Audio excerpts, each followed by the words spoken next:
Buenas, nuevamente continuamos con la fase final del estudio del modelo OSI. En esta presentación vamos a ver algunas explicaciones sobre protocolos y funcionalidades de protocolos de la capa de aplicación. En esta capa vamos también a resumir de una forma muy sencilla también capas que hacen parte del modelo OSI, como son sesión y presentación. Y vamos a hablar sobre algunos servicios que debemos tener en cuenta en la capa de aplicación. Nuevamente Gustavo Arevalo con ustedes y quiere compartir con ustedes unos instantes sobre esta fase de finalización del estudio del modelo OSI.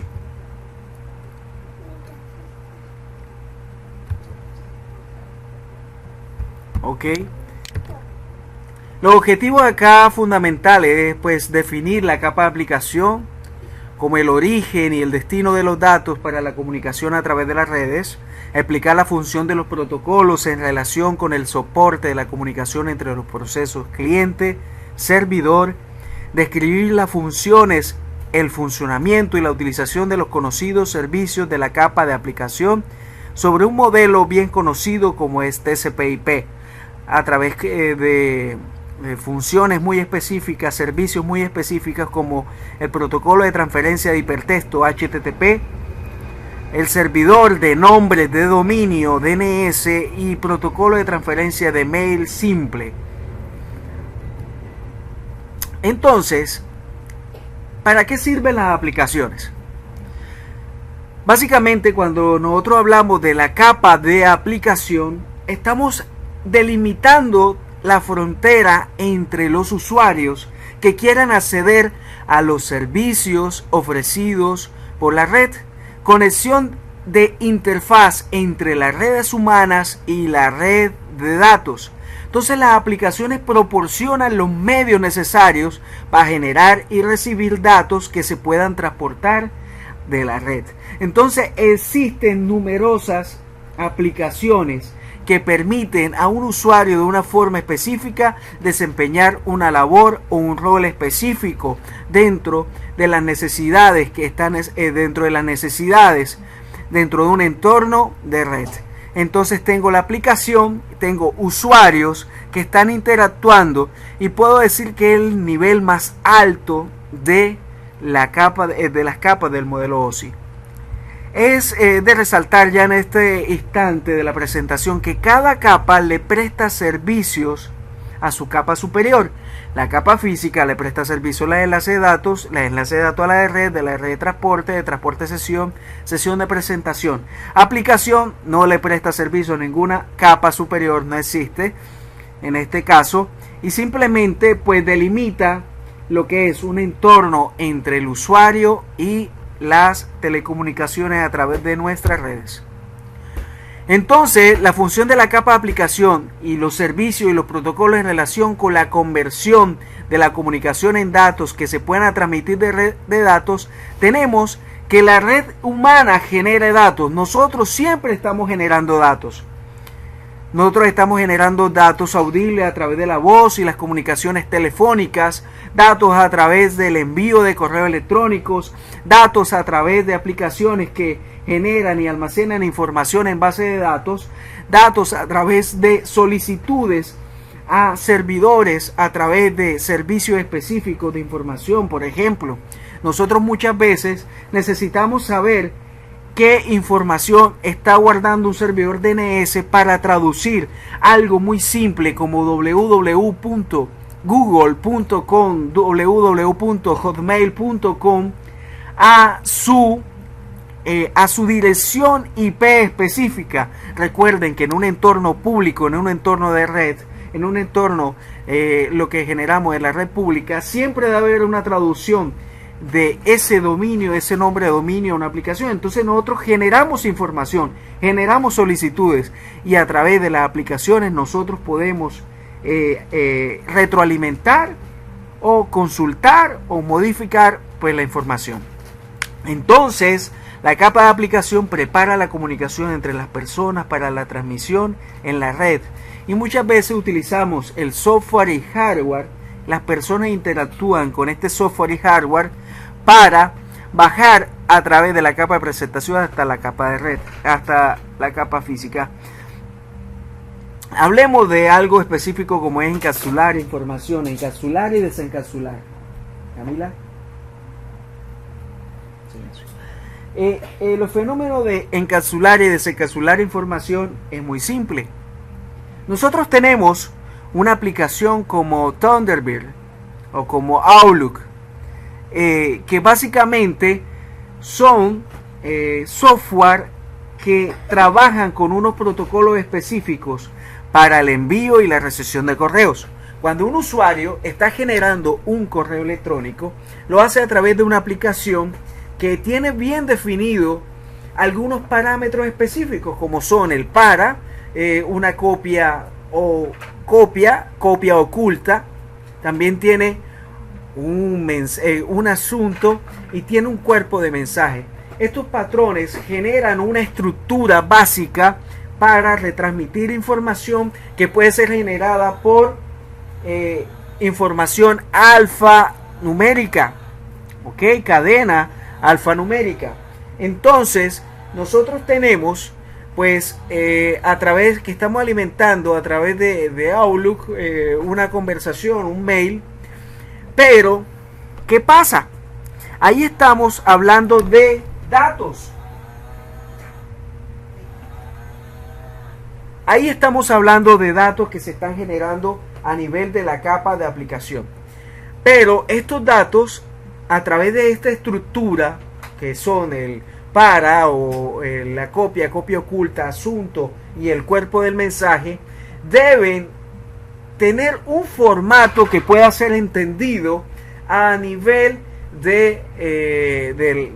a nivel de máquina, a nivel de red, y deben tener un formato específico. Es ahí que la capa de presentación genera una tarea muy específica de codificación, encripción, compresión. Entonces en la capa de presentación ya podríamos estar hablando de formatos específicos que pueden ser leídos. Por ejemplo, un software como una aplicación como Windows Media Player puede estar leyendo formatos como son WMA, WAP, MP3.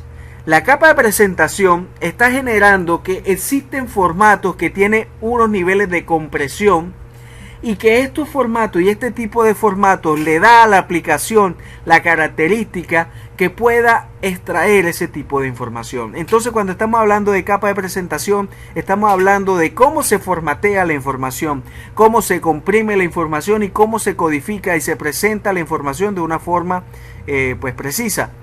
La capa de sesión es más aquella que permite factores de cómo se inicia, cómo se administra, cómo se mantiene y cómo se finalizan sesiones entre aplicaciones.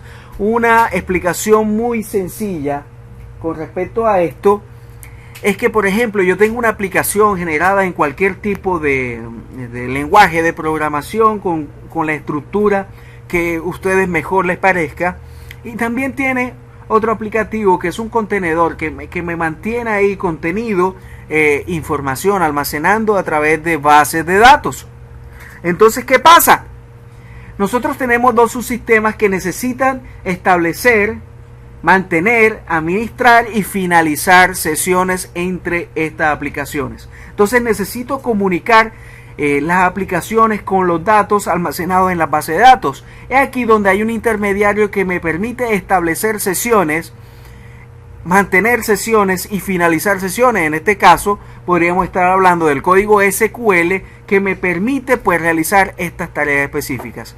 Cuando estamos hablando de presentación y sesión, que en este caso está estableciendo una sesión entre usuario y servidor a través del puerto 25, generando que el puerto origen es un puerto aleatorio, hay una sesión establecida, y a través de ese puerto que nosotros estamos generando se va a transportar a través de TCP. SMTP utiliza TCP. Entonces estamos generando que se transporta a través de una forma confiable.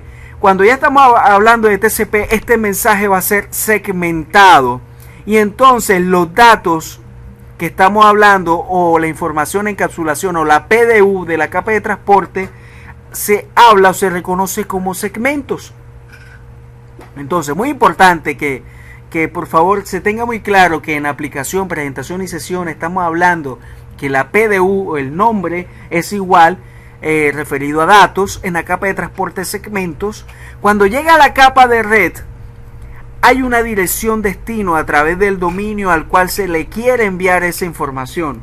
En este caso, por ejemplo, si van a enviarle una información a comunidatos o redes nalco @gmail @hotmail, hotmail.com hace referencia a un dominio que será traducido a través de un servidor DNS a través de los registros existentes de mail a una dirección específica o un grupo de direcciones. Entonces este mensaje a través de la capa de red va a tomar la determinación hacia dónde debe dirigirlo y conmutarlo.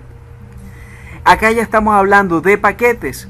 Cuando llegamos a la capa de enlace de datos, quita la información de la capa de red, dejando la información de la capa de enlace de datos, y esta, dependiendo al medio que está llegando, ya sea un enlace WAN o un enlace LAN, se va a encapsular teniendo en cuenta la información. Esto pues lo expliqué muy bien en todo lo que tiene que hacer referencia a la capa de enlace de datos.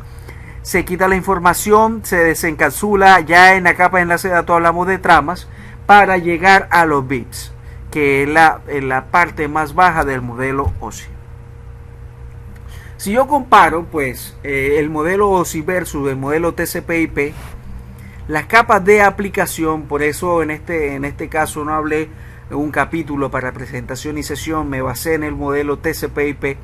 La capa de aplicación básicamente agrupa funciones del modelo OSI como son aplicación, presentación y sesión. La capa de transporte del modelo TCP/IP sigue comportándose de la misma forma.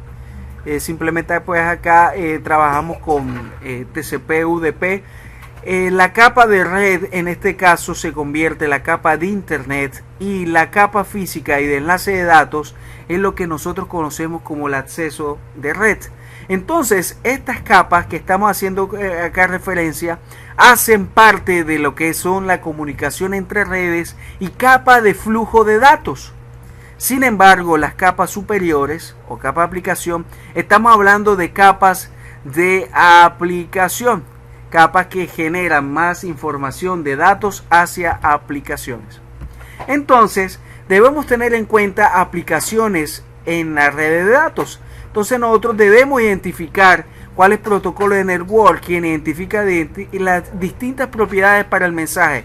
Entonces, yo puedo tener una red múltiple donde tengo varios servicios. En este caso, puedo tener el segmento de servidores conocido como la granja de servidores, donde tengo un servidor de resolución de nombre de dominio llamado DNS, servicios de establecimiento de sesiones de administración remota como lo son Telnet. Por favor, tratemos de no usar Telnet y utilizar un protocolo de administración remota como lo es SSH. En este también caso podemos tener un servidor de correo electrónico, un servidor de email que puede manejar POP3 o IMAP, puede manejar SMTP para el transporte simple de los correos electrónicos. También puedo tener servidores de DHCP, que básicamente me permiten asignar de una forma dinámica la dirección IP. Por ejemplo, usted llega a un sitio, a un centro comercial que tiene una zona libre o zona Wi-Fi, y entonces usted prende su portátil y usted no tiene que configurar la dirección IP, simplemente se conecta a una AP, a un access point, a un punto de acceso, y ese punto de acceso generalmente a través de un servicio que tiene instalado un servidor de DHCP le ofrece a tu laptop la posibilidad de tener una dirección IP.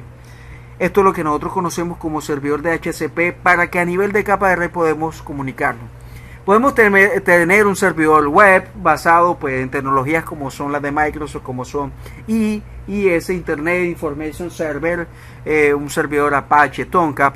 Son diferentes tipos de servidores web que me van a permitir alojar contenido de páginas web que me permiten pues manejar pues todo lo que es una plataforma web.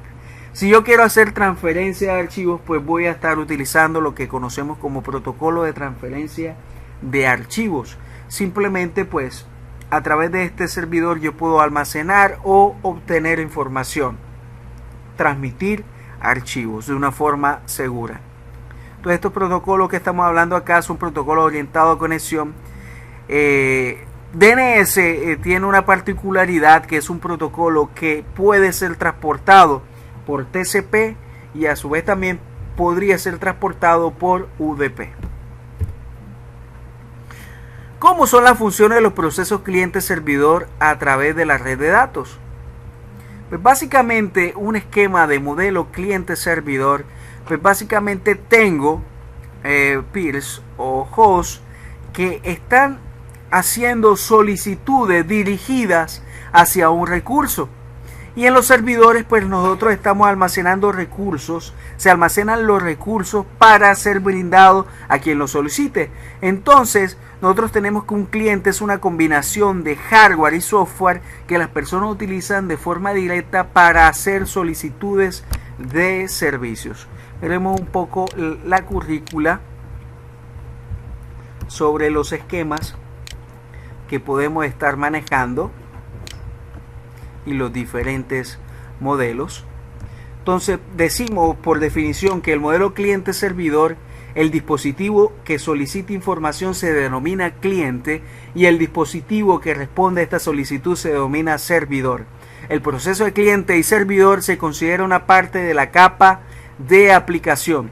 El cliente comienza el intercambio solicitando los datos al servidor, que responde enviando uno o más strings de datos al cliente. Los protocolos de capa de aplicación describen el formato de solicitud de respuesta entre clientes y servidores. Por ejemplo, hay un proceso de descargar y hay un proceso de subir. Yo puedo solicitar descargar información o hacia un servidor cargar información.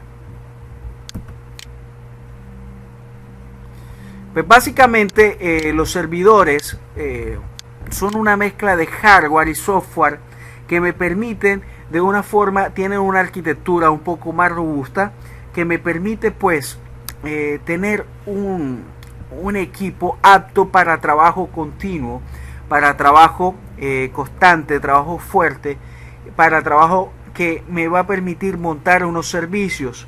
Estos servicios de cliente-servidor, el servidor ejecuta un servicio proceso que muchas veces nosotros lo conocemos como daemon o como los propios demonios, que escuchan en background solicitudes realizadas por cliente para saber, y dependiendo del puerto destino, que en este caso es la solicitud que le están haciendo directa, que es un puerto conocido, pues realizan respuestas hacia estas solicitudes. ¿Okay? También existen otros modelos como son los modelos punto a punto. Básicamente un modelo punto a punto también me permite pues tener una red comunicada entre un punto que puede ser un servidor de impresión, un cliente de archivo y cualquier tipo de cliente, y entre ellos que hay un intercambio directo entre ambos dispositivos, se consideran iguales en el proceso de comunicación. Es una comunicación entre dos dispositivos iguales. ¿Ok? Una red entre pares, dos o más computadoras están conectadas a través de una red y pueden compartir recursos. Por ejemplo, una red entre pares, podemos hablar de redes que comparten impresora, archivos, sin tener un servidor dedicado. A cada dispositivo final conectado, conocido como punto, puede funcionar en algún momento como servidor o como cliente. Es lo que nosotros conocemos acá, aplicaciones punto a punto y redes entre pares. Vamos a hablar un poco sobre los protocolos. Por ejemplo, ya lo vamos a la diapositiva nuevamente. Nosotros tenemos un servidor de nombres de dominio. Este servidor de nombres de dominios me permite hacer una resolución como esta. Si yo quiero entrar a la página, un nombre sencillo a utilizar como www.cisco.com, este nombre debe estar alojado en un servidor DNS con un registro que, bueno, podemos tener diferentes tipos de registro, como un registro autoritario, un registro como tipo A, que me va a permitir decir el dominio específico corresponde a la dirección IP pública específica. Entonces el servidor DNS, cuando recibe una solicitud directa o una inversa, lo que va a traducir es el nombre de dominio a su IP o la IP a su nombre de dominio. En este caso, cuando hay una solicitud de www.cisco.co al servidor DNS, este va a mirar entre sus registros la correspondencia directa del dominio con la dirección IP. Ok. De esta forma se envía la dirección IP y de esta forma ya sabe cómo comunicarse o traducir esta dirección.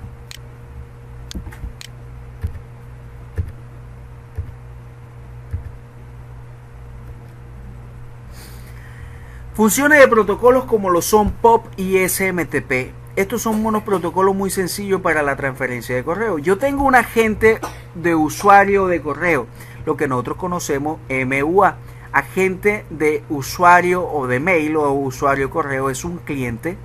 Un cliente emisor se comunica a un agente de transferencia de correo, a un servidor de correo, utilizando un protocolo de transferencia simple de correo, SMTP.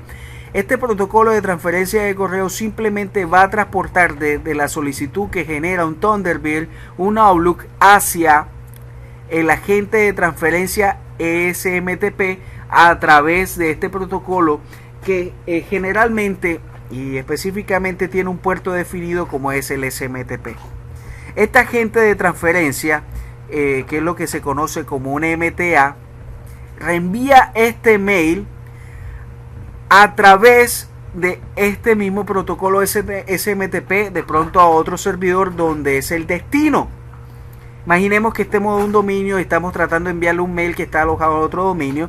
Pues hay una transferencia a este servidor, este reconoce que debe volver a transferir este correo, lo reenvía a través de SMTP. En este caso este servidor podría convertirse en mi servidor de correo y este servidor el servidor de correo externo. En este caso este se almacena en este servidor. Entonces un agente de usuario MUA utiliza un protocolo como el POP para descargar o para entregar utilizando un agente de entrega de correo como es MDA. En este caso podríamos estar utilizando POP para entregar este correo que está en este casillero y descargado hacia el usuario de correo.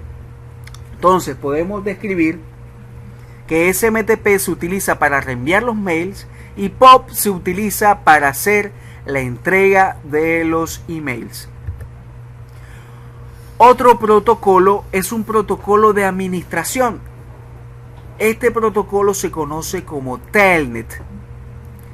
Telnet ya es un protocolo no muy utilizado y ha sido reemplazado por SSH. SSH es un protocolo que me permite, al igual que Telnet, administrar de forma remota servidores, dispositivos de red como son switches, routers, servidores como Linux, por ejemplo, un servidor Windows. Podríamos nosotros, si activamos estas funcionalidades, podríamos obtener pues la administración. ¿Por qué de cuidado la utilización de Telnet y mejor utilizar SSH? Porque Telnet es un protocolo orientado a conexión, o sea, es transportado por TCP. Ese no es el problema. El problema es que Telnet, toda la información, como necesita, ya sabemos que TCP necesita establecer una conexión, Telnet hace ese proceso de sincronización en texto claro. Y para utilizar Telnet yo necesito pues una IP destino, que en ese destino está habilitado Telnet, y tener un usuario y una contraseña válida para establecer la sesión. Este establecimiento de sesión se realiza a través de texto claro. Significa que el usuario y la contraseña y toda la información que se haga a través de Telnet viaja en texto claro. Si yo utilizo un sniffer y capturo esa sesión, pues simplemente podré estar capturando pues todo lo que se hizo en la sesión, pero algo más grave es el usuario y la contraseña. Y recuerden que a través de Telnet nosotros podemos hacer cambios estructurales en los sistemas administrados. Por esa razón es necesario, quiero afianzar algo. Telnet utiliza el puerto 23, es transportado a través de TCP y puede ser reemplazado y mejorado a través de un protocolo llamado Security Shell. Este Security Shell es el protocolo SSH que utiliza el puerto 22, pero a diferencia de Telnet la información viaja encriptada. Sin embargo, SSH maneja dos tipos de versiones 1 y versión 2. Se recomienda que la versión 2 sea la utilizada porque la versión 1 tiene ciertos parámetros que la convierten en un protocolo también vulnerable. Entonces, Telnet y SSH proporcionan una forma de utilizar una computadora, conectarla a través de la red para acceder a un dispositivo de red, como si el teclado y el monitor estuvieran conectados directamente a ese dispositivo y administrarlo. Hay otros protocolos para para compartir archivos en un ambiente basado en Microsoft, que es el protocolo de funciones SMB. Este protocolo me permite recibir respuestas SMB y solicitudes hacia servidores que me permiten compartir recursos compartidos como en Microsoft, como son sistemas de archivos, o sea, hacer carpetas compartidas, impresoras, ranuras de correo. Algo muy parecido en sistemas como Linux es lo que nosotros conocemos como Samba, que me permite manejar todo lo que son recursos compartidos, impresoras compartidas, unidades de disco compartidas, información compartida. Entonces, SMB es un protocolo de solicitud y respuesta y cliente-servidor. Los servidores pueden poner sus recursos a disposición de los clientes en la red. Hay algunas funciones de los protocolos como Gnutella y la función que cumple el soporte de servicio peer-to-peer. Pues básicamente, ustedes más que yo conocen este tipo de sistemas. ¿Quién de ustedes no ha trabajado con Ares? ¿Quién de ustedes no ha trabajado con sistemas como Torrents, BitTorrents? Que básicamente permite generar una red grande donde puedo estar generando redes peer-to-peer. Generan conexiones con otro peer que pueden obtener la misma información y podemos tener a través de los diferentes peer alimentando de una forma más ligera un único archivo, en este caso, en este ejemplo, Meson.mp3. Posiblemente en estos tres Meson MP3 y básicamente a través de la información podemos estar haciendo peers entre estos puntos y compartir los recursos de información de doble vía. Básicamente con esto termino la explicación de la capa de aplicación, algunos protocolos muy conocidos como email, HTTP, DNS, SMB, DHCP. Sin embargo, debemos ahondar un poco más en el estudio de la capa de transporte sobre el protocolo orientado a conexión, puertos y su nombre llamado en la capa de aplicación. Por ejemplo, ya debemos buscar estar en la capacidad de saber qué protocolo HTTP si es transportado por UDP o TCP y qué puerto utiliza. La respuesta sería que HTTP es un protocolo orientado a conexión que es transportado por TCP y utiliza el puerto 80. Ya nosotros debemos empezar a entrar en la capacidad de reconocer puertos con los nombres de las aplicaciones y sobre todo conocer si estos son transportados de manera confiable o no, o sea, sobre TCP o UDP. Hemos descrito los procesos que generan en la capa de aplicación. Espero que haya sido de gran ayuda. Con esto estamos resumiendo todo el estudio del modelo OSI, algo de TCP/IP. Es muy importante tener en cuenta que el modelo OSI y su estudio abarca más allá que un concepto que hemos dado. Simplemente acá hemos ahondado en pequeños conceptos que generan que el estudio del modelo OSI sea un poco más estructural y podemos ver que existen muchas características que podemos utilizar a través de este modelo. Espero que estas videoclases generadas sean de gran colaboración para su formación y pues nos seguiremos viendo.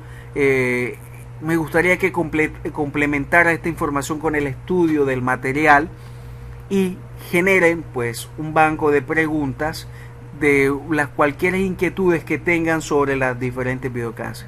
Le habló nuevamente Gustavo Arévalo, muy agradecido de estar nuevamente con ustedes, esperando pues la recepción de la información de una forma positiva. Saludos y hasta una próxima ocasión. Como ya tenemos acá entendido, el modelo, la capa física tiene que ver con toda la parte de codificación. Vamos a seguir estudiando un poco. Un momento, tengo acá problemas. Bueno, miremos lo siguiente. Yo tengo señales y representación de esas señales dentro de los medios de transmisión.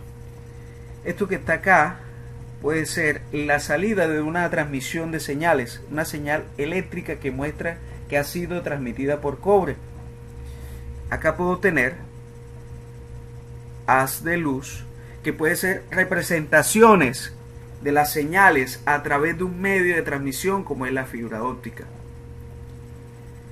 Y también puedo tener ondas a través de la transmisión de señales de microondas a través del espacio, a través de los medios de transmisión como nosotros conocemos. Entonces vean, yo tengo acá los diferentes tipos de representación de las señales. Tengo una representación de una frecuencia modulada o FM o AM, o en este caso una señal digital. Y en este momento es la representación de la señal. Estos son los datos que la representan a través del tipo de codificación existentes. Entonces, a través de esta representación de señal, el emisor y el receptor podrían entender qué es lo que se está transmitiendo de información. En la capa física también vamos a ver muchos estándares. Estos estándares que me permiten pues tener un orden de los diferentes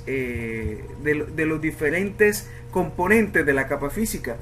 Entonces, entre los estandarizadores mundiales reconocidos encontramos la Organización Internacional para la Estandarización, ISO, o también la IEEE, que es el Instituto de Ingenieros Eléctricos y Electrónicos, el ANSI, la ITU, la EIA, TIA y autoridades de telecomunicaciones como la FCC en Estados Unidos. Entonces nosotros vemos que cada uno de estos implementa estándares para los tipos de conexiones físicas también, así como también existen estándares para las comunicaciones como lo son los estándares para la Ethernet como el 802.3. Acá también podemos encontrar estándares para los medios físicos, para las interfaces físicas, por ejemplo una interfaz para comunicación WAN, en lo que nosotros podemos conocer como la B35. Si queremos conocer estándares de cableado horizontal, el cableado que utiliza, pues nos vamos a la TIA 568A, 568B. En fin, son mecanismos que nos ayudan que mundialmente operemos. Son mecanismos que nos permiten que podamos tener las mismas soluciones independientemente que estemos en Colombia o nos vayamos para Estados Unidos, Francia, cualquier otro tipo de país. Operamos bajo los mismos estándares y bajo las mismas regulaciones. Bueno, eléctricamente podemos o también podemos encontrar algunas variaciones entre los estándares europeos y estadounidenses, pero por lo general hay el estándar que se maneja a nivel mundial para el tipo de telecomunicaciones como nosotros conocemos. Nosotros acá vemos que los componentes de la capa física principales encontramos las señales, como ya se lo dije, representaciones de los bits generados en la capa física. Entonces permiten que interopere entre la variedad de dispositivos. Entonces yo tengo acá información que voy a transmitir los diferentes unos y ceros y voy a encontrar la representación de cada uno de estos valores que tengo acá. Ya les dije, es necesario manejar la misma codificación entre el emisor y el receptor o intermediario, hay alguien que le enseñe, que medie entre los diferentes tipos de medios de transmisión para que ésta pueda ser eficaz y entendible. También encontramos un factor bastante determinante en la capa física, como son los conectores y los cables. Los conectores básicamente se convierten entre la interfaz entre la red y nuestros dispositivos. Entonces encontramos que esta interfaz física hace posible que pueda interactuar los subsistemas, los medios físicos, los medios de red a través de un entorno de Internet Working. También encontramos los cables, las terminaciones, los diferentes cables que permiten que dispositivos como nuestros laptops, como nuestros computadores de escritorio, puedan conectarse a un medio compartido de información, como es nuestra red corporativa. Estos medios físicos nos permiten tener la comunicación constante, el flujo de bits entre el equipo y el entorno de red. Nosotros podemos ver que un cable físico de cobre básicamente genera un factor que se conoce como continuidad de flujo de electrones, continuidad del flujo de corriente. Por eso es posible que a través de un medio físico como el cobre puedan viajar impulsos eléctricos, como son los bits, a través de este medio y pueda ser entendido por un dispositivo para poder ser difundido y llegue esto hacia su destino, hacia donde debe llegar. Acá conocemos que cada una de las tecnologías existentes pueden estar asociadas también, y cada uno de los medios para utilizar en una tecnología existente puede estar asociado a través de un tipo de interfaz física. Por ejemplo, en esta imagen encontramos diferentes tipos de interfaces. Encontramos una interfaz Ethernet 0, esto puede ser la vista trasera de un dispositivo de red, un router. Este tipo de interfaz es utilizado para la interconexión en los medios compartidos locales. Es para ustedes claro que Ethernet se convirtió la tecnología LAN predilecta para utilización en las redes. Es posible que en todas partes donde ustedes hayan trabajado, donde estén, en cualquier entorno de red, encuentren una red Ethernet. Y el mayor, por su economía, por su facilidad, por la forma de uso de este tipo de tecnología, por su economía, es el cable UTP o el cable UTP blindado, lo que me permite tener la comunicación física entre mis dispositivos y la red. Encontramos que la terminación de conector ideal para este tipo de señal es el RJ45. Actualmente estamos bajo las premisas de nuevos estándares como cableado categoría 7, categoría 7A, y ya estamos hablando de conectores 8, categoría 8. Este tipo de cableado, este tipo de estándar, lo que va a permitir obtener mayores velocidades de comunicación. Ya en este momento en nuestra red LAN es común que nuestra red LAN trabaje a gigabit Ethernet. Ethernet ha tenido una evolución de 10, 100 gigas, y ya podemos estar hablando actualmente a 10 gigabit Ethernet. Para que esto sea posible, necesitamos también que nos ayude el medio de transmisión. Nosotros no podemos tener una autopista de un solo carril, limitada, angosta, para que viajemos a 320 kilómetros por hora. Necesitamos una autopista ideal para ese tipo de utilización del medio. Por eso han empezado a salir en categorías como la 7, 6A, 7A y hasta 8, pero hay una pequeña limitante en esto, y la pequeña limitante existente en la capa física es el tipo de conector utilizado en Internet. El tipo de conector utilizado en Internet es un tipo de conector llamado RJ45. Es lo que nosotros asociamos muy fácilmente con un plus de teléfono. Bueno, a comparación que el plus de teléfono es un RJ11, es un plus más grande con 8 pines. Este tipo de conector RJ45, al ser la red, hacer la tecnología LAN más utilizada como Ethernet, se difundió y es muy sencillo encontrar en cada uno de nuestros equipos de cómputo una interfaz RJ45. En nuestros laptops, para conectarnos a una red cableada, encontramos este tipo de conector como lo estamos viendo acá. Este tipo de conector es el que en este momento está dando la limitante para la utilización en cobre a través de la categoría 7A y 8 de lo que es 10 GB y 40 gigabit Ethernet, por un factor que más adelante vamos a estar conociendo, que es la atenuación y el soporte de las frecuencias que puede tener este señor. Cuando hablo de frecuencia, es un término de que a mayor frecuencia puedo estar transmitiendo mayores bits. Conozco como frecuencia como la suma de las repeticiones periódicas de los bits de una estructura. Por ejemplo, no es muy claro acá, pero podemos ver que esta señal lleva un patrón. Cuando se repite cada uno de estos patrones, se conoce como un periodo. El periodo es el inicio de uno de estos patrones y ese periodo finaliza cuando comienza el otro. Al comenzar el otro, ya estamos viendo que tenemos otro periodo. La gran cantidad de periodos que nosotros podamos transmitir en un segundo es lo que nosotros podemos conocer como la frecuencia.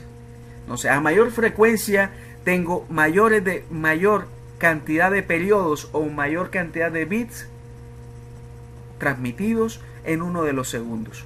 Entonces, para trabajar con 10 GB y para trabajar con 40 gigabits de Ethernet es necesario manejar altas frecuencias, el cual no me lo permite este tipo de conector. Entonces ya nosotros vemos en soluciones de conectores como categoría 7 y 7A y 8 un tipo de conector tipo USB. Este tipo de conector USB pues me permite alcanzar este tipo de velocidades. Pero bueno, ¿cuál es el gran problema? Mire su computador, mire su laptop y mire si tiene un tipo de conector USB para la red. No lo tiene. No lo tiene. Por tal razón, este ha sido el gran impedimento que vamos a obtener. Miren los diferentes tipos de dispositivos encontrados en la red. Un switch, un hub que no se utiliza, pero un hub es de capa física.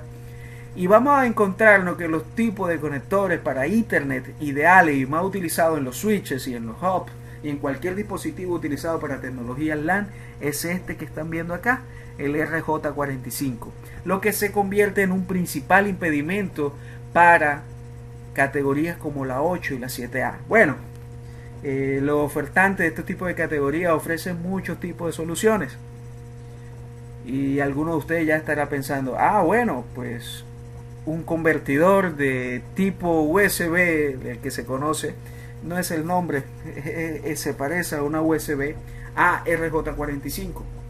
Ok, es posible y esa solución ya es existente. Pero aquí estamos volviendo a un tipo de conector RJ45 que no va a permitir las frecuencias ideales para transmisiones a 10 GB y a 40 GB. ¿Qué es lo que están diciendo ahorita en este momento? Pues los principales proveedores de este tipo de tecnologías como categoría 7, 7A, Simon, Panduit, Ortronix, cualquier tipo de solución, sobre todo lo escuchaba Simon, es ideal tener, si vamos a hacer un proyecto de cableado, pues tener la autopista de categoría 7A, 8A, ideal para este tipo de frecuencias para transmitir. Sin embargo, pues utilizando los convertidores, o utilizando el cable 8A con conectores tipo 6A que son RJ45. Pues bueno, ya esto es decisión de cada uno. Es complicado porque básicamente es como decir, pues tengo la autopista y estoy esperando pues los conectores ideales que en este momento no existen para este tipo de tecnología. Sí existen, lo que no son difundidos a nivel mundial. En este momento tus equipos no tienen ese tipo de conector. En este momento tus switches no tienen ese tipo de conector, lo que hace que sea un gran problema para la difusión de este tipo de estándar en conectores. Todavía no está estandarizado. Si está estandarizado el cableado, el conector no. En este caso, si estamos viendo, para no alargar, encontramos un tipo de interfaz de pinados 1, 2, 3, 4, 5, 6, 7. Son interfaces B35 en este momento. Ese tipo de interfaz son lo que se conoce como interfaces seriales. Las interfaces seriales en estos tipos de equipos, en enrutadores, son utilizados para interconectar nuestra LAN con la WAN. Entonces es lo que nosotros conocemos como una interfaz para uso de la WAN. Es una interfaz de uso serial. Si de pronto desconocen cómo trabaja las comunicaciones seriales, a diferencia de las paralelas, los bits viajan uno detrás de otro. Paralelo viajan al mismo tiempo una gran cantidad de bits. Y algunos dirán, bueno, ¿y por qué las comunicaciones WAN son mejor utilizadas serialmente y no paralelamente? En teoría podríamos mirar que si tendríamos paralelamente la misma transmisión de bits, podríamos alcanzar muchos bits en el tiempo. A diferencia de que viajen uno detrás de otro, que podría verse en teoría más demorado. Bueno, una de las razones es que la transmisión en paralelo necesita pues tener un mayor número de sincronización de esos bits, porque puedo tener 8 bits viajando en paralelo, pero si tengo un desfase entre ellos, voy a gastar bastante tiempo en sincronizar ese desfase para que la información sea entendida. Por esa razón la comunicación serial es más rápida que la paralela para este tipo de comunicación. Otro tipo de conector que acá podemos ver son los tipos de conector de fibra óptica. Más adelante vamos a ver los diferentes tipos de conectores de fibra óptica existentes. Bueno, esto es todo lo que tiene que ver con los conectores que hacen parte de qué capa, de la capa física. Cuando hablo de capa física estoy hablando de conectores. Cuando hablo de capa física estoy hablando de señales. Cuando hablo de capa física estoy hablando de codificación.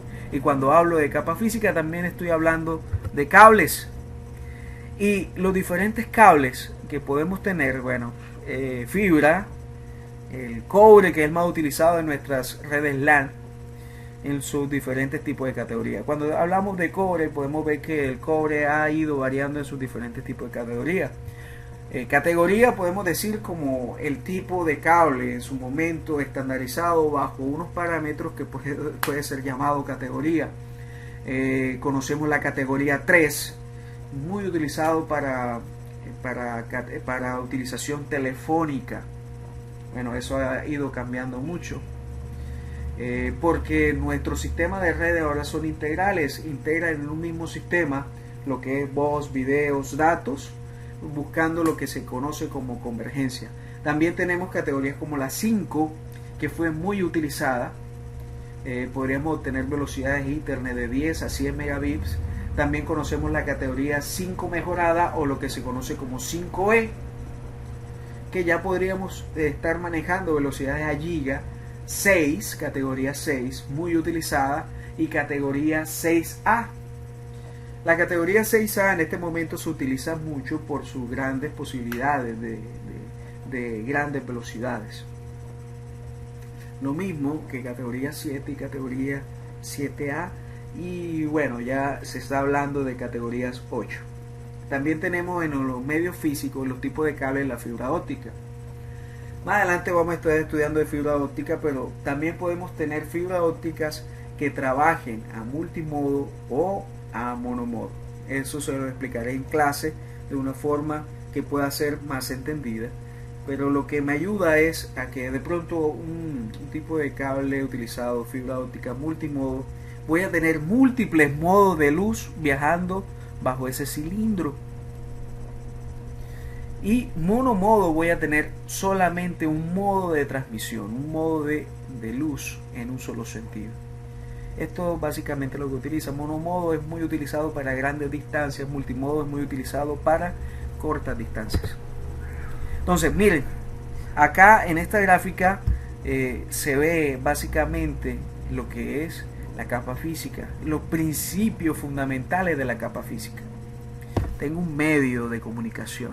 Este medio de comunicación maneja un tipo de señalización que debe ser codificado, que este tipo de señalización debe ser entendido a través de un tipo de codificación.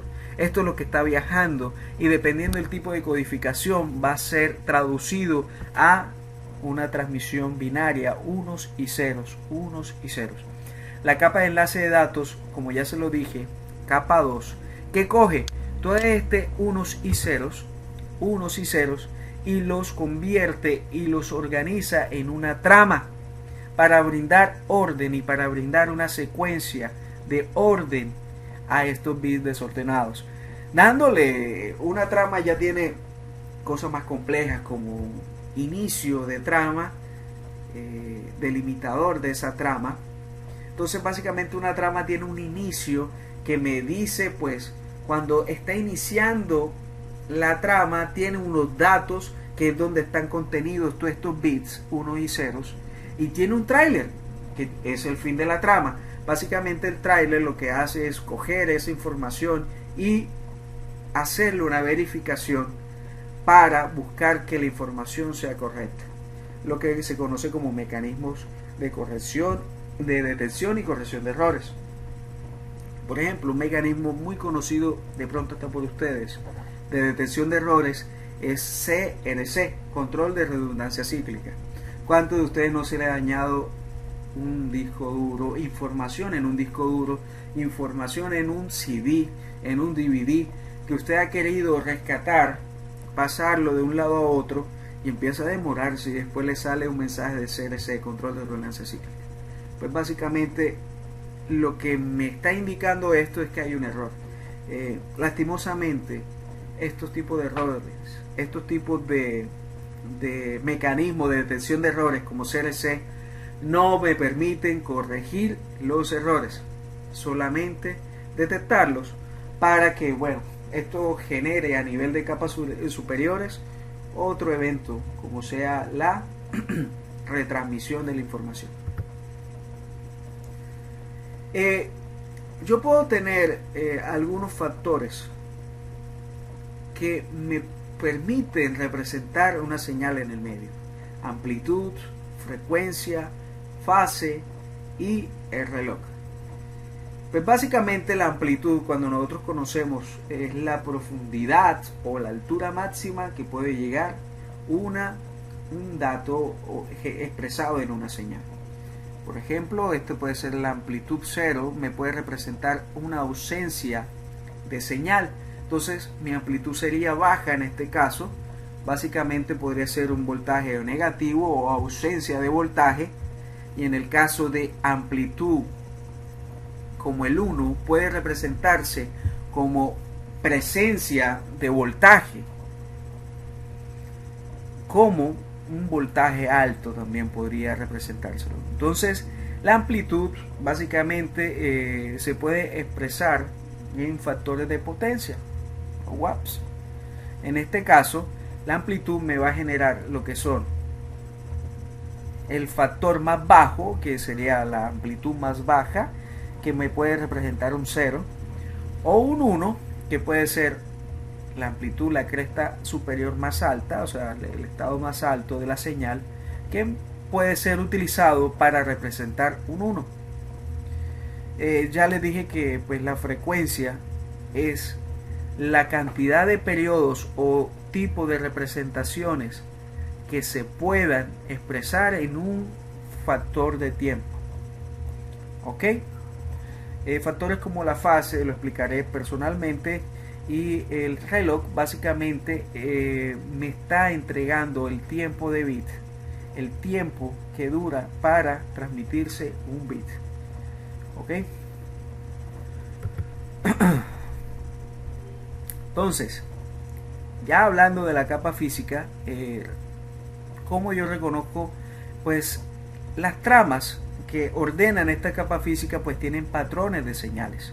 Entonces un patrón de señal física específica denota el comienzo de la trama. Como ya les dije, una trama tiene un inicio de trama. Entonces este factor o este patrón de señal por lo general es un tipo de expresión en bits, es un campo que tiene unos números en bits que me permiten reconocer entre emisor y receptor que va a comenzar una trama. También hay las señales físicas que representan el contenido del frame. La trama en la capa de enlace de datos contiene unos y ceros como información. También hay denota las señales específicos que denota el final de la trama.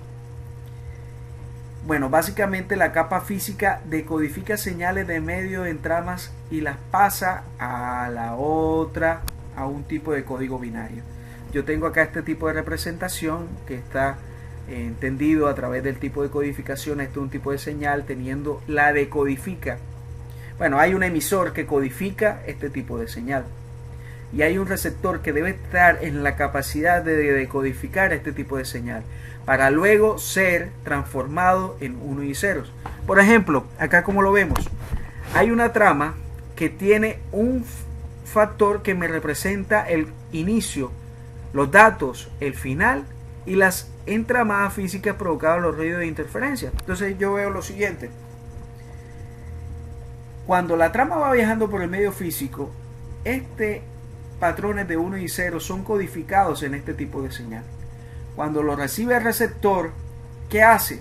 Decodifica este señal y lo traduce ¿qué? A unos y ceros. Entonces estoy viendo en este caso, que es un caso de ejemplo, que el 11000 indica o le indica en el medio de transmisión a los que hacen parte de este tipo de comunicación que está iniciando una trama. Entonces luego viene del un inicio de la trama el contenido de la información y al final denota este tipo, en este caso 01101, va a darle a entender que hasta ahí ha terminado esa trama. También puedo tener en los medios de transmisión señales no deseadas que no tienen nada que ver con lo que se va a comunicar. En este caso es lo que nosotros conocemos como el ruido. Sí es algo que hay que tener en cuenta. El ruido del ambiente, el ruido de motores eléctricos, y dependiendo del medio, el ruido va a ser más determinante. Por ejemplo, si yo estoy trabajando con medios físicos como el cobre, los diferentes medios físicos de cobre son susceptibles a los ruidos externos causados como motores. Entonces yo ya acá tengo algunos tipos de problemas de que motores eléctricos me generan ruido que puede ser inducidos por el cable, que puede generar que cuando yo compare lo que estoy transmitiendo con el ruido generado, si el ruido generado es mayor, va a permitir de que no se pueda percibir qué es lo que se está comunicando. Por eso el factor o la combinación entre la señal transmitida y el ruido debe estar equilibrado. No debe ser mayor el ruido generado por el ambiente que la señal que se está transmitiendo, porque de esta forma pues no se va a poder percibir la información correctamente. Hay otros factores de ruido también que no afectan a ciertos tipos de medios. Por ejemplo, un motor, una luz fluorescente generada por las luces fluorescentes que tenemos en la mayoría de nuestras oficinas, por los balastros, generan mucho ruido. Si trabajamos en un entorno de rayos X, bueno, genera mucho ruido. Pero medios que no son susceptibles a ruidos generados eléctricamente o por factores como motores de generación son como la fibra óptica. La fibra óptica va a ser insusceptible a estos ruidos y va a ser ideal para ambientes hostiles, ambientes en los cuales el cobre trabajaría de una forma muy precaria.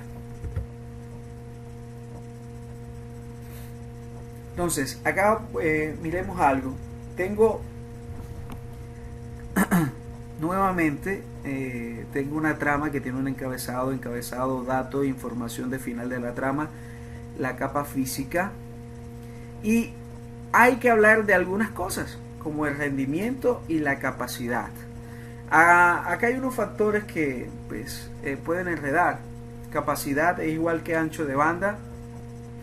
Ancho de banda es igual a capacidad. Bueno, tenemos que ver que la capacidad de transferencia útil, pues básicamente es la capacidad útil o la capacidad real que yo estoy teniendo para transmitir cierta información. Yo puedo tener un medio de transmisión que me genere una gran capacidad relativa de transmisión, pero la capacidad que estoy utilizando básicamente es la transferencia útil, y básicamente me va a generar que el rendimiento de la red es la velocidad de transferencia de los datos, la velocidad en que se transmiten los datos desde que sale de un medio de transmisión hasta que llegue hacia un medio receptor. Hay otros factores que yo conozco como son la latencia. La latencia es el tiempo transcurrido desde que se emite un mensaje y hasta que se recibe. Entonces, ese tiempo transcurrido es lo que yo conozco como latencia. ¿Ok? Acá vamos a ver algunas características de los medios físicos. Si están viendo acá, estoy comparando algo que tiene que ver con medios de cobre utilizados en internet, o más bien medios de cobre, no, medios físicos utilizados en internet. Entonces acá tengo los diferentes medios, la longitud y la topología y el conector a utilizar. ¿Ok? Entonces Ethernet lo estamos acá comparando en este cuadro porque es una de las tecnologías LAN más utilizadas. Por ejemplo, en los medios que estoy utilizando para Ethernet, uno de los más utilizados o los que dieron inicio de Ethernet era 10 base T. Y hoy vamos a aprender qué significa 10 base T. 10 significa la velocidad en que se está transmitiendo. 10 megabits por segundo. 10 megabits por segundo fue la velocidad inicial que tuvo Ethernet a sus inicios. Perdón. Base es el tipo de señalización, en este caso banda base, y la T significa el medio a utilizar. La T en este caso significa que el medio a utilizar es UTP en sus diferentes tipos de categorías, 3, 4 y 5, de 4 pares, lo que se conoce como el cable UTP. Entonces, 10 velocidad, banda base, y la T en este caso significa UTP o medio de transmisión. La longitud en Ethernet utilizando 10 base T es de 100 metros. 100 metros es la longitud que se acepta entre un extremo y el otro. Factores mayores de 100 metros van a traernos problemas. Van a traernos problemas en las comunicaciones y ya en este caso vamos a tener de pronto un bajo rendimiento y no va a permitir que se clasifique este cableado como óptimo. Hay algún proceso que cuando se hace un cableado, muchachos, cuando usted realiza un cableado, el factor siguiente que se debe tomar es pues certificación del cable, y certificar el cable básicamente es que cumplan algunos parámetros y que esos parámetros sean correctos, lo que me permite que el cableado se pueda considerar óptimo. Uno de los factores que se debe tomar en cuenta en la certificación del cableado es la distancia. Si un punto cuando se certifica da más de 100 metros, no va a pasar la prueba. Hay otro factor, no es por capricho, pero hay otro factor determinante para que sean 100 metros. Cuando estoy utilizando 10 base T, estoy utilizando el cobre. El cobre es uno de los medios de transmisión más utilizados por su gran capacidad de que por él recorran muy bien el flujo de bits, la corriente sea muy bien transmitida a través de este flujo de bits. No obstante, de que sea un buen transmisor no significa de que el medio, el cobre, genere una oposición a ese paso del flujo de bits.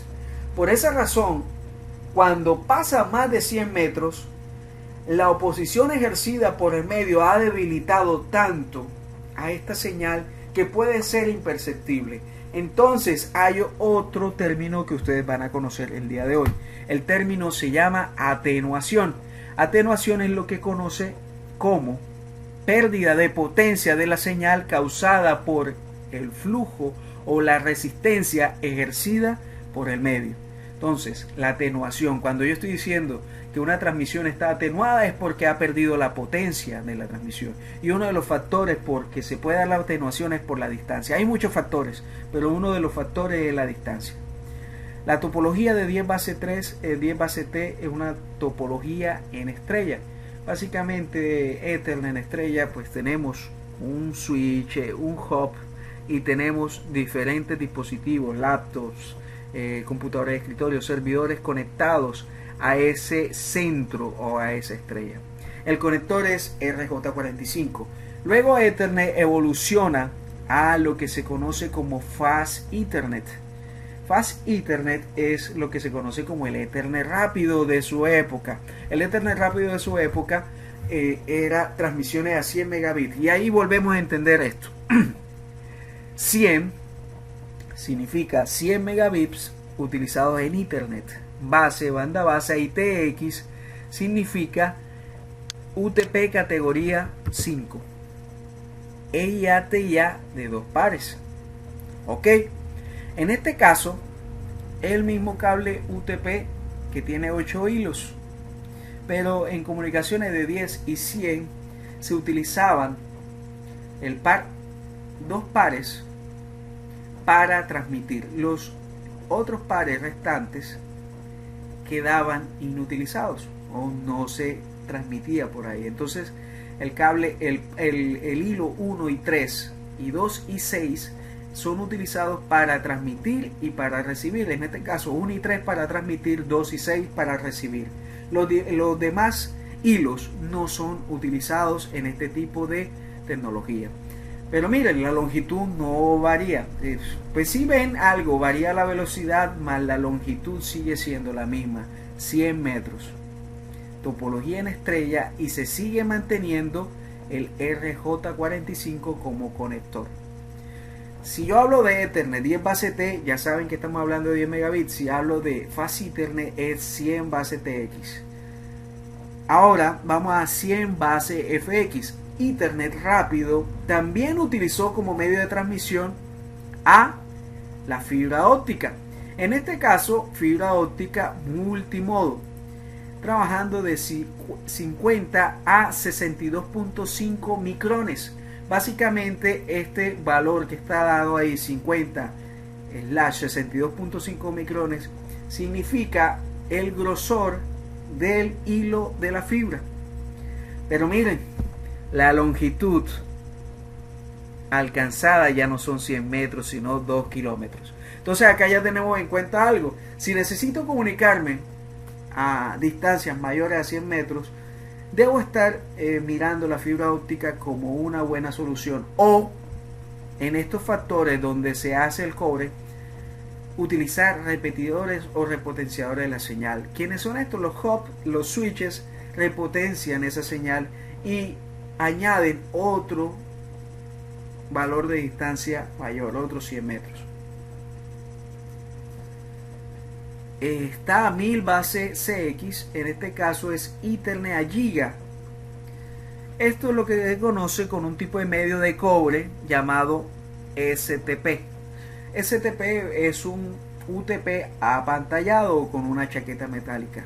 Pero bueno, miren que la distancia y por eso no fue tan popular esta solución de 1000 base CX, fue por distancias a 25 metros, manteniendo la misma estrella y el mismo conector RJ45. ¿Qué es lo que sí se utilizó mucho?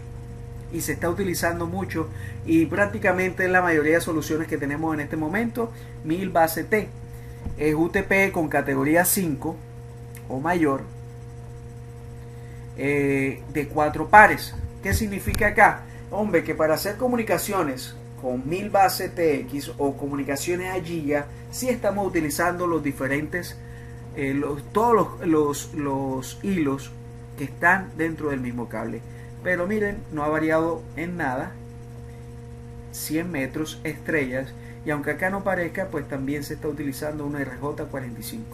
También tenemos 1000 base SX, fibra multimodo de 50 a 62 micrones, hasta 550 metros, topología en estrella, y así susceptiblemente. Ahí tenemos 1000 base LX. La diferencia de LX con SX es que utiliza fibra óptica multimodo y puede tener hasta 10 kilómetros.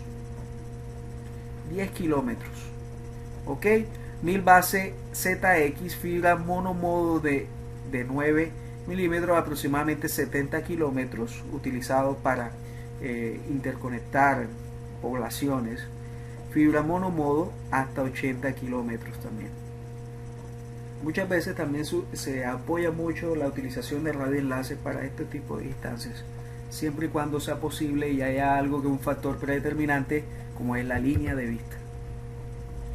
Entonces, ¿cuáles son los diferentes factores que afectan los medios de cobre? Acá están. Iluminación fluorescente. Esta luz parece inofensiva, pero genera mucho ruido para los medios.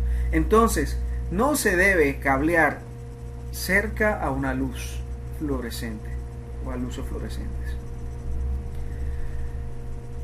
Esto es muy común. Si en este caso están viendo, acá están viendo potencia eléctrica y acá están viendo datos, no son muy buenos amigos la transmisión de datos a través de cobre UTP y teniendo potencia de corriente eléctrica alta tensión o media tensión. No permiten buen desempeño. No haga eso.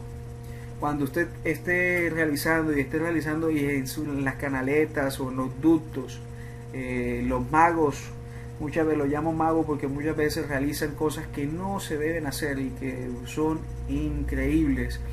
Cometen los grandes errores de colocar el cable UTP, que no tiene apantallamiento muchas veces, al lado de motores eléctricos, potencia eléctrica, cables eléctricos. Esto no es posible. Las ondas de radio también pueden interferir en los medios de cobre. Entonces debemos tratar de aislar estos factores que están acá, motores, todo tipo de motor, a estos factores, para que minimizar, no eliminar, minimizar el ruido ejercido en los datos. Por ejemplo, el UTP, en este caso estamos viendo lo siguiente. Tengo un revestimiento exterior. ¿Qué hace este revestimiento exterior? Pues básicamente protege al cable de cobre de los daños físicos, de las torsiones. Ojo, que tenga esta chaqueta, este revestimiento exterior no lo hace susceptible a los malos tratos. Por eso cuando se está pasando cable por un ducto, no debe tener una ocupación del 100%, y en muchos de nuestros casos, en nuestras empresas, nosotros nos da miedo abrir una canaleta porque podemos salir disparados por la presión ejercida por los cables hacia nosotros. ¿Qué trae como consecuencia tener ductos al 120%? Que puedo estar alando, ejerciendo una fuerza superior a la elongación que puede permitir estos cables, lo que puede generar rupturas y daños en los cables. Torsiones, no se debe torcer los cables. Hay que mirar por cada una de las categorías cuáles son las angulaciones correctas para este tipo de cables. Están los pares trenzados. Naranja, blanco, naranja, verde, blanco, verde, blanco, azul, azul, blanco, café, café. Estos colores no son porque a alguien le gustaba esos colores, no. Esto me permite pues tener un orden y me permite pues generar a través de unas normas. Ya se le dije, hay unos estándares como el 568B ya que me va a permitir decir cómo debo punzar o cómo debo armar mis cables a través de esta categoría, a través de los colores existentes. A través de estos colores yo voy a poder armar mis cables y voy a poder tener un funcionamiento correcto y estándar a nivel mundial. También tiene un aislante plástico codificado por color que lo que hace es aislar los cables entre sí. Que estén enroscaditos no significa que sea para adornar. Como ya les expliqué anteriormente en la clase anterior, este entorchado lo que permite es generar un fenómeno llamado cancelación. Este fenómeno de cancelación lo que busca es que el ruido generado por cada uno de estos hilos sea cancelado. Es como si nosotros hiciéramos una resta de estas potencias, llevándola a cero, buscando una cancelación. Si yo desentorcho mucho de estos cables, voy a tener problemas con el ruido generado entre los mismos hilos. Otros factores, en este caso el cable blindado, el STP, como lo están viendo en este caso, tiene un revestimiento exterior, un blindaje, un trenzado. Este blindaje debe ser también aterrizado, porque si no estoy generando una antena.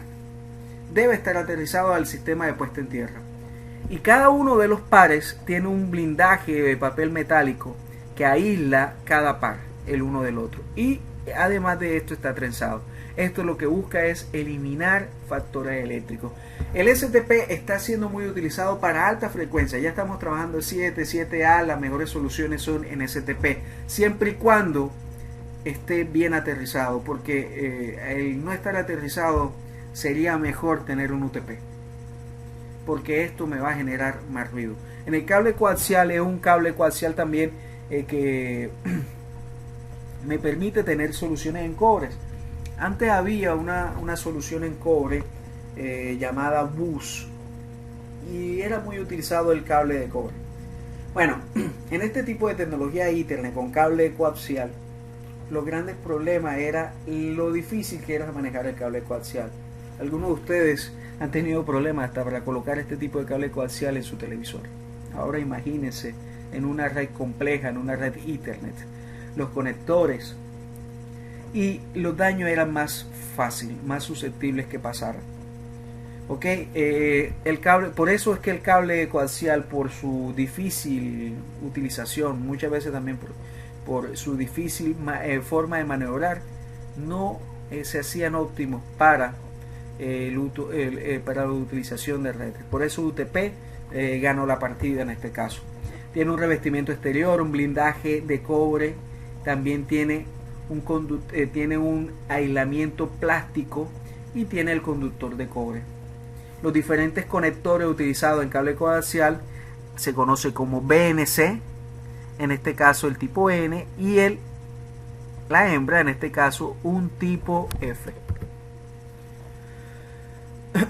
Bueno, factores que tienen que ver de la capa física que hay que tener en cuenta es hay que separar el cable de datos eléctricos los cables de datos con los cables eléctricos.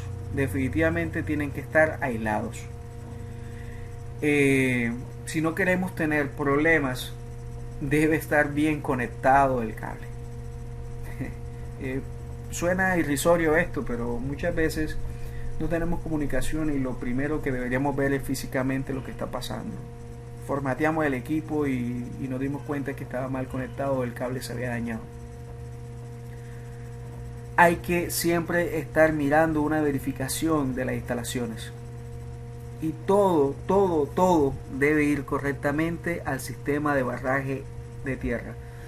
Para el tema de tierra sí hay que estudiar un poco la red TI. En este caso la red TI para Colombia debemos estudiarlo. ¿Qué les puedo decir? Los factores de tierra lo que busca es que se tengan tierras unificadas. la costumbre es tener tierra por cada sistema, subsistema. Ok, en este caso al menos debemos tratar de llevarlo al sistema de tierra principal y conectado hacia la subestación, porque de esta forma equipotenciamos los factores de la tierra. Entonces siempre debemos tener que todo esté conectado, unificado a una sola tierra. Bueno, estos factores sí hay que estudiarlos de una forma diferente, pero es básicamente un tip que les entrego. Otros medios de cobre, como otros medios, son la fibra. En este caso pues hay un revestimiento polimérico, también hay un revestimiento de vidrio. Este revestimiento de vidrio, cuando está por este núcleo, y este revestimiento lo que hace es que la luz rebote dentro del cilindro. ¿Ok? Si yo tengo monomodo y multimodo, acá se lo puedo ver. Mira, un monomodo tiene un núcleo pequeño, menor dispersión, ideal para aplicaciones de larga distancia, y usa láser como fuente de luz, y es comúnmente utilizado en los backbone. Backbone puede ser como la columna vertebral para unir dos edificios. Ese cableado que lo une es lo que yo conozco como backbone. Entonces, ¿qué vemos? Un revestimiento pequeño, y básicamente la luz viaja como si fuera un rayo. Bueno, rebota, pero su pequeño espesor hace que se pueda ver como un láser fijo hacia un lado.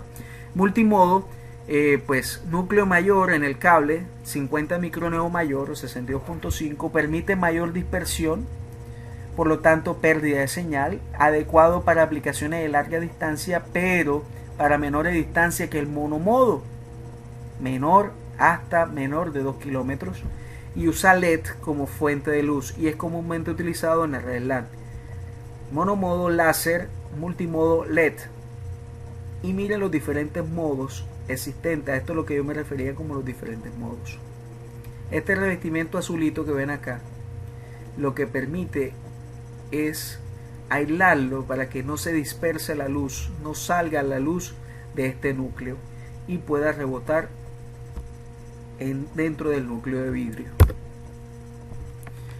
Otros medios que nosotros debemos tener, pues las redes inalámbricas. Por lo general está compuesta por un dispositivo que tiene una interfaz, dispositivos que tienen interfaz o tarjetas de red inalámbricas que perciben ondas de señal producidas ya sea por estaciones o más comúnmente utilizado en nuestro entorno de red, lo que son nuestros access points o los puntos de acceso de red.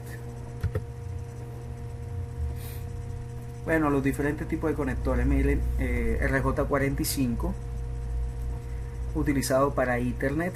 Esto es lo que nosotros conocemos como los bloques de inserción o patch panel.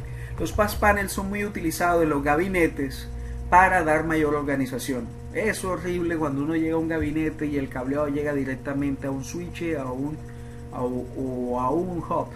No es bonito y no es aceptable, y tampoco es estandarizado. Se debe buscar la utilización de estos tipos de patch panel que me van a permitir pues una mejor utilización, una mejor organización y una mejor administración de mi cableado. Lo mismo los RJ45 utilizados para los UTP.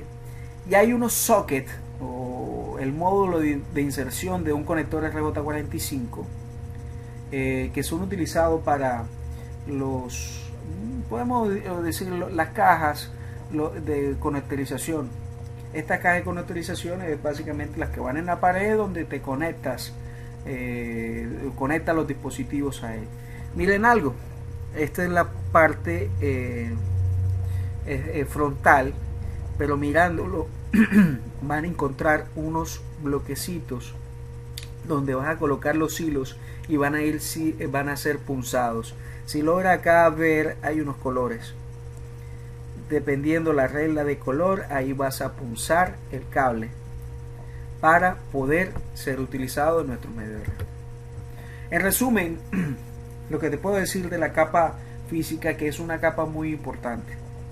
Es una capa donde nosotros vamos a ver todos los fenómenos físicos, mecánicos, eléctricos de las telecomunicaciones.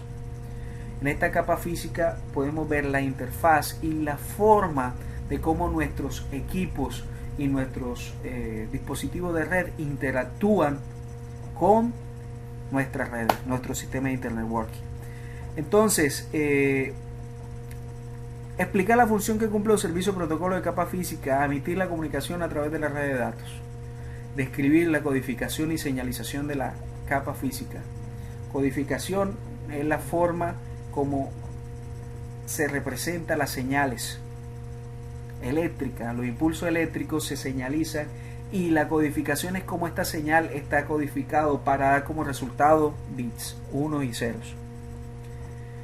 Describir la función de la señal utilizada, representar la bit a medida que transporte frena a través de los medios locales. Identificar las características básicas de los medios de red inalámbrica, fibra y cobre. Describir los usos comunes de los medios de red inalámbrica y fibra y cobre. Bueno, cobre, economía, versatilidad y muy buenas implementaciones para grandes velocidades. Susceptible a factores eléctricos. Fibra, una gran autopista que me permite tener grandes velocidades sin los golpes que me da factores eléctricos que inciden a tener ruido en los medios de cobre. Bueno, y medio inalámbrico es movilidad. Nosotros hoy día necesitamos movilidad. Nosotros, la computación hoy día va hacia nuestros celulares. No podemos estar atados a una silla, debemos estar moviéndonos. El gran avance que estamos dando hoy día es la comunicación en nuestros celulares. Entonces debemos pues tener movilidad, y esto nos lo da medios inalámbricos, medios no guiados. ¿Ok? Bueno, básicamente este es el final de la descripción de la capa física. Como se dieron cuenta, es más que una definición y comprende muchos factores determinantes para que sea posible la comunicación. Muchas gracias. Les habla Gustavo Arévalo y seguirán con los diferentes videotutoriales que les estoy generando. Gracias.